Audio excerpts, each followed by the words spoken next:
More screens! More screens, more screens, more screens! More screens, more screens, more screens, more screens, more screens, more screens, more screens, more screens, more screens. I need more screens. See, I don't have enough. I need another one right there. So that's what we're doing in today's video. Alright. I'm gonna do some more tech videos because I know that you guys love my my tutorial videos. I mean, I know that, but at the same time, I'm not gonna get myself pigeonholed into just doing tutorials on routing and switching. I gotta stay true to what I like to do too, even if that probably means that I'll lose subs, but whatever. I mean, there's lots of you guys out there that request that I do these electronics videos. So what I want to do today is, you see here, so what I've done here, you know, my focus is being idiotic, is, well, so what you see that I've done here is I've actually taken a used screen out of a Surface Pro, or no, it's a Surface RT, and I added one of these boards to it. So all that this is just a LCD driver board connected to a tablet screen, right? So that's what I've done here, and then of course I put some little blobs of hot glue on the desk to hold it up, right? And it's the same thing with this one. This is that screen there is obviously a beautiful OLED. This thing here is just an old LCD off of a Fujitsu tablet. Same thing, the connector there, got the driver board on there, which gives you all these fascinating connectors. Put it back up here, there we go. That's what we're gonna do today.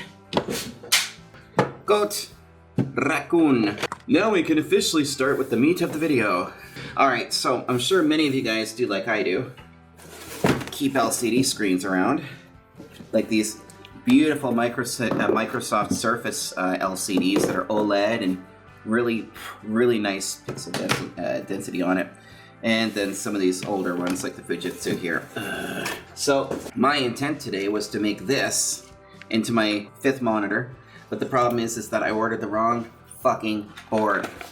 I ordered the board for this one, which I don't know, I was just lucky that it's compatible with this one anyway, but I thought I was ordering the board for this one, and I don't know how my eyes read it wrong. I mean, I am under a lot of stress right now, but anyway, I'm gonna do another video just for the sake of, you know, stubbornness of me making this into another screen, because I've already done one of these. I just showed you, right? I just need to get the board for it, so we're gonna do this one. So as you can see, this is cracked, so it's gonna be garbage, blah. I've got to make some bevels up for these anyway. I mean, like, see, this screen's not terrible. I mean, it is, like, workable. It's just, it's not as vivid and doesn't have as clean a picture like the OLED ones do. This one's more like, it's a little bit grainier, a little bit fuzzier, you know? It's just not as good, I find, as the proper OLED screens, but whatever. I mean, it still does the job, right? We'll peel off this touchscreen control board. All right, so now we've got an LCD. And I would use this, except of course the digitizer's broken, which sucks. You want to bevel on these things, right? All right, so now how do you do this, you might ask? I just showed you that you can use these control boards. So I've got this guy here. I ordered this on eBay or Amazon, and I got it in about a week, and this is a LCD driver board. So these guys can cost anywhere from about 40 bucks up to 65 bucks, depending on where you get it and how long it's going to take you to get it through shipping. Here's a little board for it, so I'll end up like just siliconing that on there anyway, so let's get started. Okay, so first of all, see, I could use a little bit of hot glue, but I'm really not a fan of putting hot glue on these guys, so I need some silicone. Let me see if I've got a little tube of it. Hold on. Okay, I don't have a little tube, but I've got a big one that I can probably use. So we'll just put some on after. So first things first is we want to make sure that this isn't gonna like crack out. So get your tail here, which has the inverter and the DVI signal, and here's your control board. So it's pretty simple. I mean, it doesn't even come with a manual. I mean, like, they just assume that you knew what you're doing. And if you don't, Now, this doesn't have a key pin in it, which is a pin that they black out so that you can only plug it in one way, but there is a marker pin on it which goes to pin 1, where that little arrow is at the end here. There's always a pin 1 when you're dealing with headers like this, okay? We're gonna plug in the inverter here, even though there's no inverter, this is just LED driver, okay? Now, I've intentionally put some tape over top of this connector here, which has my hair stuck in it. Okay, I'm gonna plug this in. It just slips in like that, okay? So that's essentially all you really need to do to make this work. Yes, I know this is gonna be a quick and dull video, but this might help a lot of you guys because I just find I don't ever have enough screens.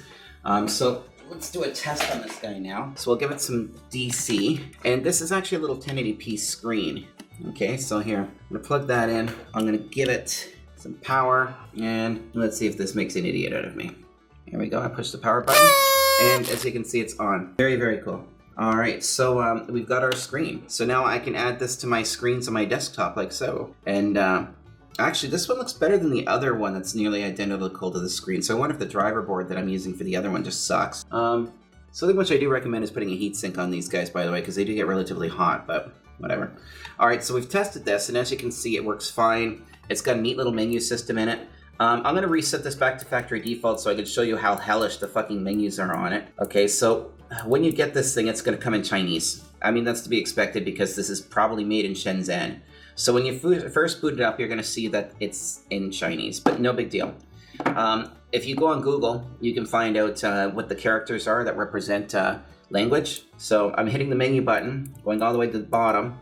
The top entry, if you hit menu on it again, will take you into language. I'm going to let it time out again because I'm recording in 1080p, so it should be high enough resolution that you can zoom in and see that. But see, I'm going to go down to the bottom menu. Okay, and the first entry there is the one for language, and I can just choose English. Oh, my kitty cat wants to sing for me now. See there, it's in English now. She always does this as soon as I start filming, I swear to God.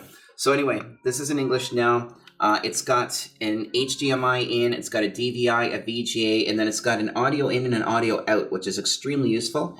And I believe that on here, there is a spot that you can actually, yes, right there, you can actually hook up speakers to it. So you can make this into a self-contained module if you want, so that you've got an extra screen for your laptop.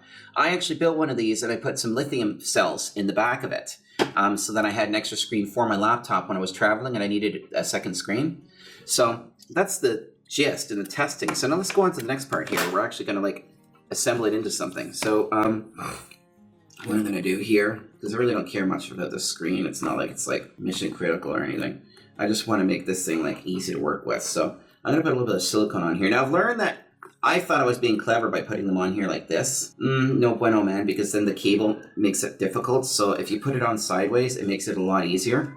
And then you can mount this. Now you don't necessarily need this because if you just figure out which pins for the power, you can literally just keep the power. And the bastards aren't stupid. They put the power at the far end. So if you want to cut off the rest of the board, you can't just do that. So first thing I want to do here is I want to put some tape on here to protect the board from me. So I'm going to get some Kapton tape here. Here we go. All of my kitties are singing for me. Sing my minions. Sing my minions. Ha, you got bit on the bum. So I'm just going to get a little bit of Kapton tape here, which was provided to me by Lithium Joe, who is an awesome friend of mine. So I'm just going to put a little bit of Kapton tape on here. Yeah, because we want to make sure that this doesn't short out, right? You can also put cardstock on here. Because these pins, right? These pins are your bane if you accidentally short them and pop your monitor while you're running it. I haven't done that yet, but I mean, that's because I'm extremely mindful of this. I never want that to happen to me. Okay, I'm going to put just a couple layers on it. I might put a quick wrap around on it too. Wrap around. Reach around. Yeah, that is a rabbit. Very large rabbit. I thought it would be cute and fun to get a giant bloody rabbit. Wow. It has its cute moments and it has its Jesus Christ, what was I an idiot moments. But I have committed. Therefore, I must accept and continue. So I'm just going to put one more layer on here because I don't want to waste my valuable Kapton tape.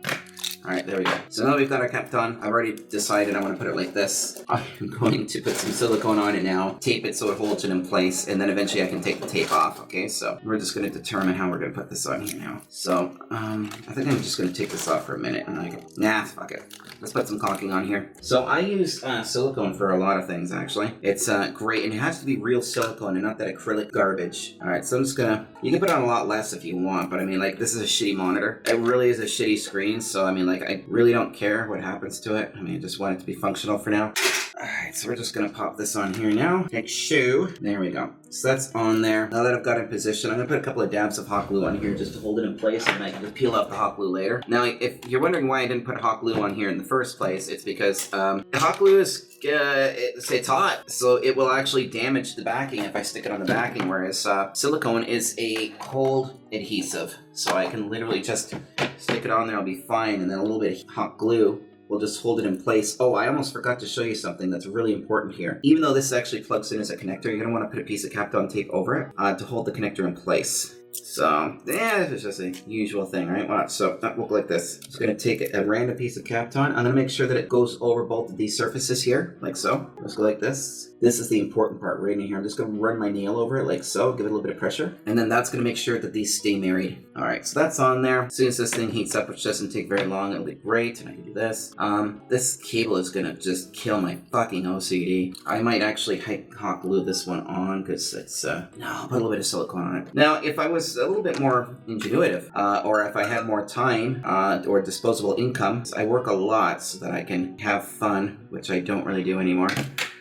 Yeah, I mean, like, I could get a housing made for this, or actually make a housing myself. I should probably put it on this side because the ports are on that side. Put it right here like so. There we go. Now I'm placing it in a manner so that I can put a little bit of hot glue on it to hold it in place as well. And then we're going to do some cable management here once I actually fasten everything, okay? So the hot glue gun will take a minute to heat up. It's a Bostik 260. This thing, I got it at a garage sale. Yeah, that's really hot.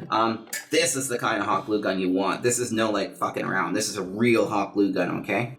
So this one's the kind that will actually burn your flesh off. And you'll get a big blob on your leg, and then you go to peel the blob off of your leg, and it takes part of your leg with it, and then there's a massive gaping crater as the necrosis sets in, and it like continues to get worse and worse and worse, and you're thinking, Jesus fucking Christ, what did I do to my leg? Oh my God, is this gonna be permanent? And then you realize later on, no, I just got a really beautiful scar. Scars are cool though, because you can make up cool stories about how you got them. I got this one where I fell off the roof of a building, broke my leg in half, and I tell people that I did dirt biking. Nah, that's a lie right there. I actually did do it dirt biking.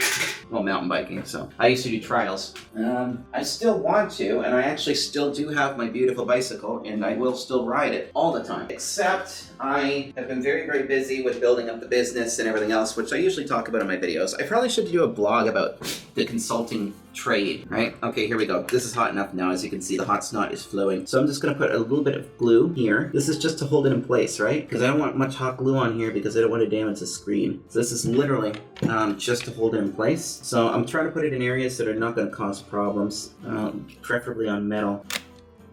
Here we go. Okay, so this one can go over here on the metal again. See? But making sure that it's on the metal and not on the actual plastic laminate for the back of the screen. There we go. And then I could peel off the hot glue later. It's just a very temp thing there, because this is really hot. Okay, so that should hold this in place. Now I'm going to leave the hot glue gun on for a moment, because now we're going to wait for the hot glue to cool for a second, then I can do some cable management here. Now, yeah, like I said, I mean, like I could make a housing for this. I actually deal with a company called Bruce Fabrication here in Peterborough, and they are great. They do all sorts of shit like this, but they're not cheap, and that's for good reason, because when you're getting something custom made for you, you can't expect something for nothing. I mean, like, these people are like getting materials, engineering it, putting it together. Even if you send them the CAD drawings and stuff and actually, you know, just have them assemble it, it's still, you know, taking them effort and work to actually get it done. So if I got a housing made for this thing, it's probably not going to be less than $100. So for me, I really don't care. It's just going to sit on my desk. I'm not trying to impress anyone. I just want the functionality of an extra screen. And Jesus Christ, why did I put a hot glue on this mat? This mat loves to marry to hot glue. Oh, good Christ, what's this going on here? That's going to be lovely. You know what I have to do here? I'm going to actually have to get my torch, and I'm going to have to just warm this up so it gets tacky and then scrape it off. Bloody hell. All right, so this is probably all secure and in place. Yeah, I would say that hot glue is good. So now what do we do about these? I'm going to make sure I don't get any runs on this screen, because cleaning these is just horrible. I use Windex. Ow. Oops. Oh, I got blood everywhere. Oh, look at all the blood. I guess I should have been more careful with that X-Acto knife. Workplace safety. Ha! My first injury. Here, I'm going to show you guys, actually, this is a great opportunity. I'm going to get a little bit of toilet paper here, because we all keep toilet papers in our trucks. And I'm going to put that on my finger like so. And let's do a little bit of first aid. This is what we call field first aid. I should have a little bit of electrical tape here. I'm going to use green because it's pretty. I like green. Here we go. So I'm going to make sure it's not stretched, because if you stretch it, you're going to make your finger go purple. You want it tight, but not too tight. And I'm just going to wrap a little bit of electrical tape around it like so. And there we go. We have a Band-Aid. You can also just put it right on the skin, because I've never gotten poisoning or anything from that before. So there. All right, so now that this is prepped, let's get some cable management done. Which is what I was trying to do before I cut myself like an idiot. Okay. So let's see what we've got here. So I'm going to fold this one back in like so. And I think I can actually go like this. I'll double them up like so, and then if I put a zippy tie around there, that should hold it in place. Or you know what I'll do instead of a zip tie? Let's do something a little bit more reusable. There we go. A little bit of Velcro. There, I now have a monitor. Cool. I also picked up an extra little item for this, just for this. Well, it was for the OLED screen that I was potentially going to run. But you know what? You're gonna be perfectly fine level screen. I mean, it's not your fault that I didn't want to use you. It's the manufacturer makes you at a low resolution. Let's just get a little bit of a wipey on here. Okay, I'm gonna just clean this off with a little bit of ISO, get my grimy fingerprints off. Okay, so now I'm gonna connect this to my video card. So what do I need for that? Where did I put it now? So I'm gonna need one of these, and I'm gonna need a 12 volt DC power pack. And actually what I'm gonna do is right now, my two little monitors I'm using like this, I actually used a 3 amp power supply, and I actually connected 3 barrel connectors to it. Yeah, I'm just probably gonna splice on yet another one, and, or sorry, I spliced on 2. I'll splice on another one at some point, but in the meantime, as a temporary measure, I've got this little 12 volt power supply here I'm gonna use, so let's hook her up.